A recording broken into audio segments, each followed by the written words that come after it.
Greetings, family. It's Empress D. How are you guys? It's been a while. It's been a minute. I haven't meant to abandon you guys, family, and don't think I haven't been coming out in nature. I just haven't had that creativity to share. But today I've got some, so I'm here, and I'm hoping that everybody's doing well. The weather's so gloomy. We get a little drop of sun here and there, and then it goes back to gloomy. But it is what it is, family. We know that this is coming this time of year. We've got to find our joy and we have to be alchemists, right? We can't depend on the sunshine to make us feel joy, is what I'm saying. We've got to muster it up even when there isn't any sun, right, family? Anyway, once you get a relationship with nature, sun, rain or shine, doesn't matter. It's nice. It's good because you are connecting, right? And that's what I kind of wanted to talk to you guys about today. I've been out here for a bit, for maybe about 40 minutes, and maybe 30 to 40 minutes.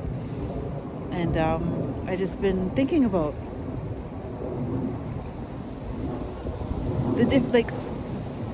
what to focus on if you want to really improve your vibrational frequency, if you want to really elevate your frequency, elevate your vibration. And I guess that means coming out of that solar plexus, that sacral and that root chakra, to get to that love frequency, that heart chakra. That's the difference between that yellow color and that green color. When you want to really get into that green, into that vibration of love frequency, that higher vibration. How to do it is to recognize. I always think about ways and tips on how to share with people how to get there, at least in my perspective or from my perspective. And one of the things is to get there, really, and I wouldn't say nothing's easy, but in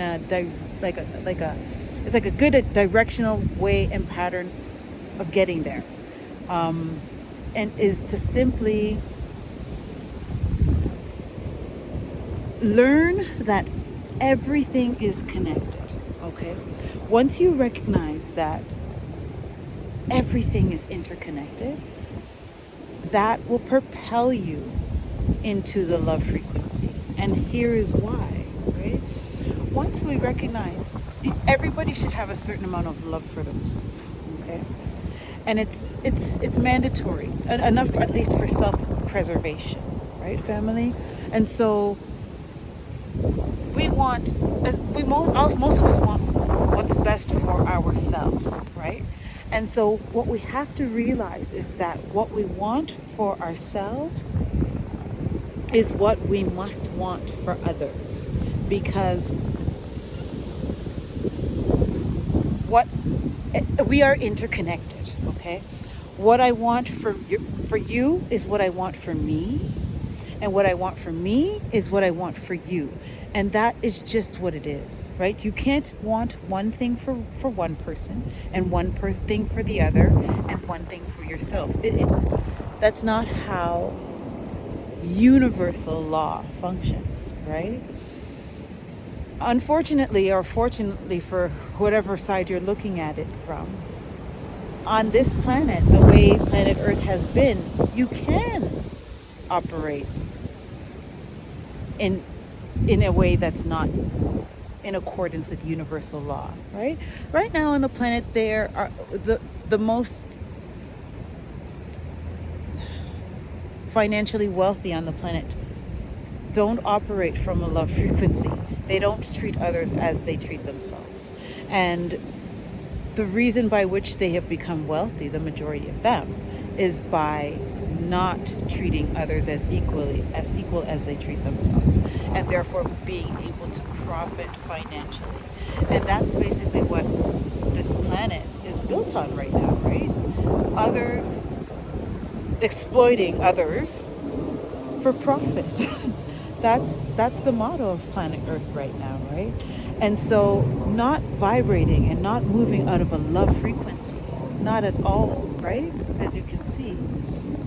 However, if forget about those who run the planet, but each and every one of us, if each and every one of us recognized that what we want for ourselves is what we want for others, and vice versa, and we start to live that way, the world would be a much different place. Okay, we would be operating out of love, because by default most people love themselves, right? So by default you would be loving others as well.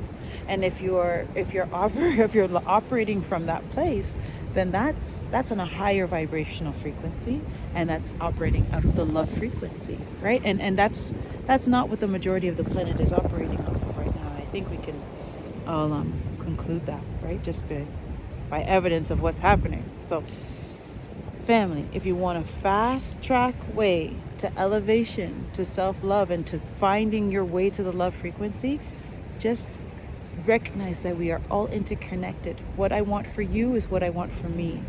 Let's look at specific examples. Okay, I just wanted to just make it very clear how everything is connected. Let's just say I'm in a room with 4 other people, okay? We are all breathing in that same air, right? And we're all breathing out our waste, our carbon dioxide, right? And so that in and of itself, by virtue, we are sharing the air, sharing each other's air, okay? This is just what it is. This is an example of how everybody in that space is interconnected, right? There's so many other ways in which we are all interconnected. We are all in the same vicinity to hear the same things, right? We're all in the vicinity to feel each other's heat, right? We're all giving off body heat, so that's affecting the temperature of the room. Listen, man, we are all interconnected.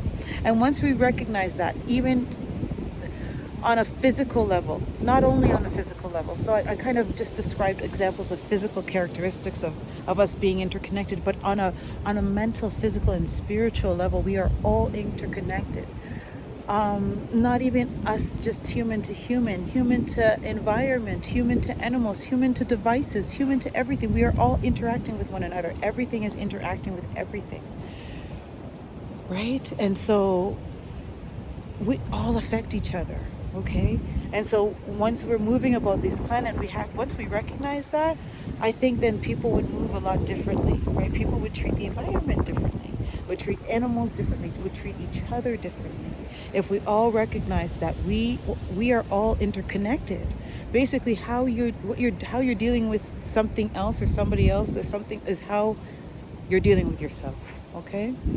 And so if you're not really caring about the feelings of, I don't, and I know this is a controversial thing, but you kind of have to, once you're cognizant of it. If you don't really care about the feelings of that chicken that you're eating, right? You have to not care about the feelings of the chicken that you're eating. Or you have to not recognize and be cognizant of the fact that chicken does have a feeling, right? Like everything senses. A sensation is like, it's not just unique to human, right? It's humans, and plants sense. It's scientifically proven and it's well documented, but people choose not to believe and listen and pay attention to it, right? And so I don't know. I just know that if we really took time to recognize that we are all interconnected, right? We're all placed on the planet here for our own individual purpose and our own individual journeys, right? And I don't know that animals were sent here for the purpose of our consumption, especially when the creator of this universe put everything that we need in plants, right? So it's crazy that we are bypassing that fact and going on to other living beings, right? I don't know that it's necessary, and I don't know that was what each animal was intended for, right? Anyway, family, I'm getting really philosophical, but my point is we need to recognize that we are all one. We're all interconnected, and what we do affects everything for everybody, and we have to recognize that and be cognizant of that, and not just think about ourselves, right? And so I think that's a really narrow, straight way to moving towards the love frequency, is just recognizing that everyone and everything is interconnected, and to treat everyone and everything accordingly, right? So yeah, okay, anyway, family, that's my message today. I'm enjoying this winter weather. I'm not gonna lie, I don't hate it as long as I have my proper clothing and I'm warm. It's nice, and the other reason why I like it is because nobody else is here. It's just me and nature. So I like the solitude. I like I obviously like the scenery and whatnot. And I hope by now I've inspired you guys to find a spot in your area that has a patch of nature where you can go and kind of enjoy and connect with yourself, right? I hope I've inspired you to do that. And I hope that everybody's really taking care of themselves. We're living in some trying times, and I think it's going to be more trying times to come. So I hope everybody's kind of mentally hunkering down and preparing, and it's all here. All the preparation has to happen here, right? It's that's where everything stems from, is what happens in our minds, right? Family, I really hope you guys are getting out in nature regularly. I hope you guys are taking care of yourself. I really do. And I'm so grateful to those of you who take the time to listen to this message. And I love and I value each and every one of you, family. Okay? Take good care, everyone. One love.